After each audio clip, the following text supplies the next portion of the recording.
All right, we're live. Welcome back. So today we are going to continue to talk about some current events and the effects that that has on doing business. And of course, everyone knows that this week there's a new travel ban. But I think what we don't always understand about these things is there's a lot of fine print. And so there are a lot of professionals who may have advanced degrees from other countries or have pursued advanced degrees in the US and have been contributing on a really high level and are now being forced to go back to their countries and are having a really hard time continuing to be employed here, in part because a lot of companies are finding that they're very restricted in the visas that they have access to and the processing time. Yeah, and I think we kind of touched on this in one of our earlier videos. It's also problematic that a lot of times these people are actually educated here in the States, right? So they either come here in high school or come over here to go to university. They get jobs, via visa immediately out of a very, high profile school.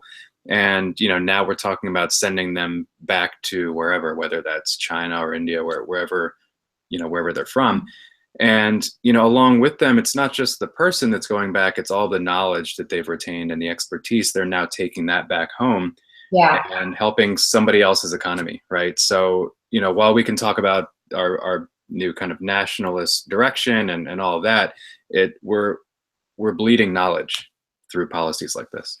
Yeah, and this is something that normally companies just have to deal with in terms of retaining talent and making it a desirable place to work, and also retaining that knowledge when people retire as well, so that it doesn't leave the organization. But now this is an altogether new challenge where it could even be people that they've been investing in the company and that they've been mentoring or that started with an internship, and now they can't get a visa. So I think it's a problem in the sense that one of the number one desires and challenges of any organization, whether it's a startup or a large corporation, is attracting and retaining talent. And when the policies of any given country operate in contradiction to that, then what do the companies do? Well, makes them less likely to want to do business here. Yeah, well, and given everything that's going on politically right now, specifically with deregulation and how that's most likely bolstered the stock market and what's going on there. Big companies, CEOs are jumping on every business cable news network and proclaiming how wonderful it is. And from a tax purpose, there's a lot of advantages to breaking down regulation barriers. But if you think about it,